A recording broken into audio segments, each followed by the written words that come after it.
जब सवर्ण समाज राजनीति में इतना एक्टिव है तो फिर सवर्ण आर्मी का क्या काम? देखिए, जो सवर्ण समाज है वो राजनीति में निचले पायदान पर है। वो सिर्फ इस भूमिका में है कि वो दरी बिछवा देगा, कुर्सी लगवा देगा, लेकिन उसे मुख्य भूमिका में नहीं रखा गया है। कोई भी राजनीतिक दल हो, बूथ से लेकर जिला सिर्फ सवर्णों के दम पर मजबूत कर रहे हैं, लेकिन जब सवर्णों पर अत्याचार होता है तो कोई बोलने वाला नहीं होता है और चंद ठेकेदारों से पूरा समाज नहीं चलता है। ये फर्जी तरीके से सिर्फ मिसगाइड करते हैं समाज को और वहां रिपोर्ट देते हैं कि सब अच्छा चल रहा है, जबकि क्या जमीन पर चल रहा है वो हम समझ रहे हैं। वो दर्द था, वो दुख था, इसलिए आज सवर्णों को संगठित करना पड़ रहा है। लेकिन कुछ जाति विशेष के संगठन ऐसे हैं जो कि हमेशा ऐसा कहते हैं कि हमारे समाज के लोग उपेक्षित हैं समाज में, लेकिन राजनीति में उन्हें अब ज्यादा तवज्जो दिया जा रहा है, जिससे सवर्ण समाज अब उपेक्षित हो रहा है। पूरे देश में सवर्णों से ज्यादा उपेक्षित कोई नहीं है। सवर्णों को मारा भी जाता है और रोने भी नहीं दिया जाता, इससे ज्यादा उपेक्षित कौन हो सकता है। और सुनिए, ये जो लोग रोना रो रहे हैं कि हम दलित ये दलित, तो इनका रोना जिंदगी भर, यहाँ मिनिस्टर और राष्ट्रपति बनने के बाद भी रोना रो रहे हैं दलित और दलित, तो ये कभी फिर सवर्ण नहीं हो सकते हैं, ये ऐसे ही रोएंगे। और आज सबसे ज्यादा कोई उपेक्षित है, मतलब जिसकी बहन बेटी को मथुरा एक्सप्रेसवे पर चलते हुए रेप कर दिया जाए, एक भी राष्ट्रीय मीडिया न्यूज ना चलाए। जिनको मारा जाए, उनके गुप्तांग में डंडा कर दिया जाए, 17 साल के बच्चे को चाकू से गोद दिया जाए और एक भी राष्ट्रीय मीडिया खबर ना चलाए, कोई नेता संज्ञान में ना ले, तो अब आप बताइए स्वयं कि इससे ज्यादा उपेक्षित कौन हो सकता है। भारत का संविधान सबसे बड़ा लिखित संविधान है और कहा जाता है कि यहाँ पे सभी को समानता दिया जाता है। जैसा आप बता रहे हैं कि इस तरह से कि उपेक्षित है समाज, क्या भारतीय समाज सवर्णों को हक दिलाने में असमर्थ है? देखिए, जिस तरीके से विकास कागजों में होते हैं वैसे ही समानता हमको कागजों में मिली है।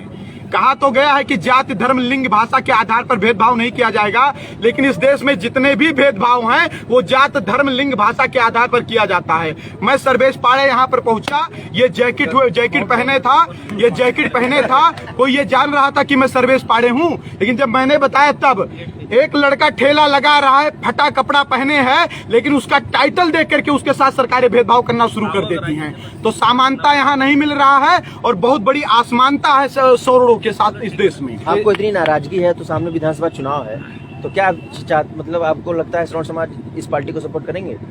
देखिए, सवर्ण समाज किसी पार्टी को सपोर्ट नहीं करेगा। सवर्ण समाज किसी पार्टी को सपोर्ट क्यों करे? क्योंकि जब सवर्ण मारा गया, काटा गया, उसे प्रताड़ित किया गया, तो कोई पार्टी बोलने आई? आज कोई भी विप्र सम्मेलन करवा ले, आप कोई बौद्धिक सम्मेलन करवा ले, आज जिन लोगों को खुशी दुबे का दर्द झलक रहा है, तो क्या तब वो पार्टियां नहीं थी, कि वो नेता नहीं थे जब खुशी दुबे को जेल में डाला जा रहा था?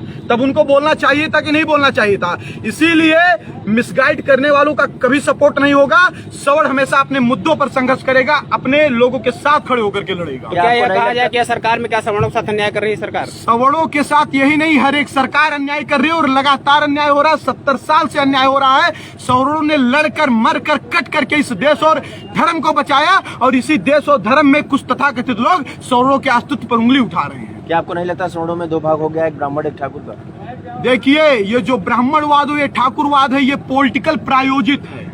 आप एक बात बताइए, कहीं भी ब्राह्मणवाद या ठाकुरवाद किसी ब्राह्मण लड़की या ठाकुर लड़की की शादी करवाने के लिए हुआ हो तो बताओ?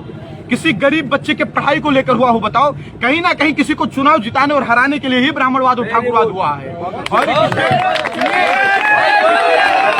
और एक स्टेटमेंट दे दिया जाता था कि ये फलाना वो ठिकाना, तो उनका वो प्रायोजित होता था।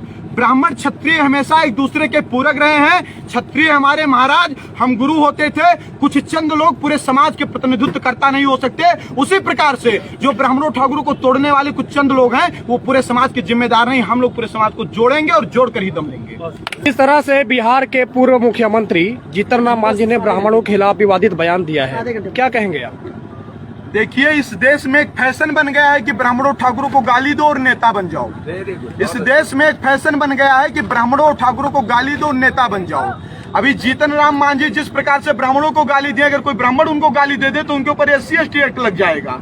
तो क्या जीतन राम मांझी के ऊपर सवर्ण एक्ट नहीं लगना चाहिए?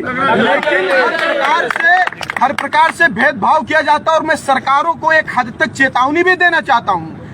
कोई भी समाज के साथ जब सीमा से ज्यादा जुल्म किया जाता है, अत्याचार किया जाता है, तो समाज बागी हो जाता है। और मैं सरकारों से बस इतना कहना चाहता हूँ, चाहे जीतन राम मांझी हो, चाहे पकौड़ी लाल हो, जिस दिन रडार पर आएंगे ना, अगर सरकार न्याय नहीं करेगी तो हम लोग स्वयं न्याय कर देंगे।